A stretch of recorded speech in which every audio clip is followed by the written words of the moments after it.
ಅವರ ನಾಯಕತ್ವದ ಆಟ ಹಾಗೂ ಅಂತಿಮ ಕ್ಷಣಗಳಲ್ಲಿ ದಾಖಲಾದ 2 ಗೋಲುಗಳ ನೆರವಿನಿಂದ ಅರ್ಜೆಂಟೀನಾ ವಿಶ್ವಕಪ್ ಸೆಮಿಫೈನಲ್ನಲ್ಲಿ ಇಂಗ್ಲೆಂಡ್ ವಿರುದ್ಧ 2-1 ಗೋಲುಗಳಿಂದ ರೋಚಕ ಗೆಲುವು ಸಾಧಿಸಿ ಫೈನಲ್ಗೆ ಪ್ರವೇಶಿಸಿತು. ಪ್ರಶಸ್ತಿ ಸುತ್ತಿನಲ್ಲಿ ಅದು ಸ್ಪೇನ್ ತಂಡವನ್ನು ಎದುರಿಸಲಿದೆ. 21 ವರ್ಷಗಳ ಬಳಿಕ ಅರ್ಜೆಂಟೀನಾ ಮತ್ತು ಇಂಗ್ಲೆಂಡ್ ತಂಡಗಳು ಮುಖಾಮುಖಿಯಾಗಿದ್ದವು. 1998ರ ಬಳಿಕ ವಿಶ್ವಕಪ್ ನಾಕೌಟ್ ಹಂತದಲ್ಲಿ ನಡೆದ ಮೊದಲ ಪಂದ್ಯ ಇದಾಗಿತ್ತು. 1982ರ ಫಾಕ್ಲ್ಯಾಂಡ್ಸ್ ಯುದ್ಧದ ಹಿನ್ನೆಲೆಯಲ್ಲಿ ಹಾಗೂ 2 ರಾಷ್ಟ್ರಗಳ ನಡುವಿನ ಐತಿಹಾಸಿಕ ಪೈಪೋಟಿಯಿಂದ ಪಂದ್ಯಕ್ಕೆ ವಿಶೇಷವಾದಂತಹ ಮಹತ್ವ ಲಭಿಸಿತ್ತು. ಪಂದ್ಯದ ಮುನ್ನ 2 ತಂಡಗಳ ಕೋಚ್ಗಳು ಉದ್ವಿಗ್ನತೆಯನ್ನು ತಗ್ಗಿಸುವಂತಹ ಪ್ರಯತ್ನವನ್ನು ನಡೆಸಿದ್ರು.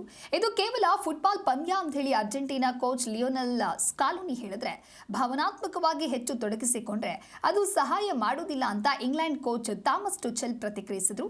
ಆದರೆ ಅರ್ಜೆಂಟೀನಾದ ಉಪಾಧ್ಯಕ್ಷೆ ವಿಕ್ಟೋರಿಯಾ ವಿಲ್ಲಾ ರುಯಲ್ ಎಕ್ಸ್ನಲ್ಲಿ ಇಂಗ್ಲೆಂಡ್ ವಿರುದ್ಧ ಕಟುವಾಗಿ ಟೀಕೆಯನ್ನ ಮಾಡಿ, ಇದು ಕೇವಲ ಫುಟ್ಬಾಲ್ ಅಲ್ಲ, ಇದು ಮಾಲ್ವಿನಾಸ್, ಡಿಯಾಗೋ ಮತ್ತು ಮೆಸ್ಸಿಯ ಹೋರಾಟ ಅಂತ ಹೇಳಿ ಬರೆದುಕೊಂಡಿದ್ರು.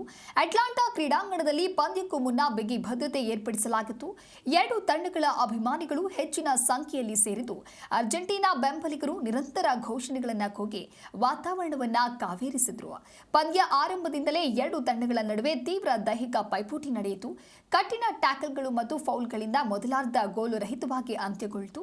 ಜಾನ್ ಸ್ಟೋನ್ಸ್ ಅವರ ಹೆಡರ್ ಇಂಗ್ಲೆಂಡ್ನ ಮೊದಲ ಅವಕಾಶವಾಗಿದ್ರೆ, ಮೆಸ್ಸಿ ಮೇಲಿನ ಫೌಲ್ಗೆ ಎಲಿಯಟ್ ಆಂಡರ್ಸನ್ ಮೊದಲ ಯೆಲ್ಲೋ ಕಾರ್ಡ್ ಪಡೆದರು.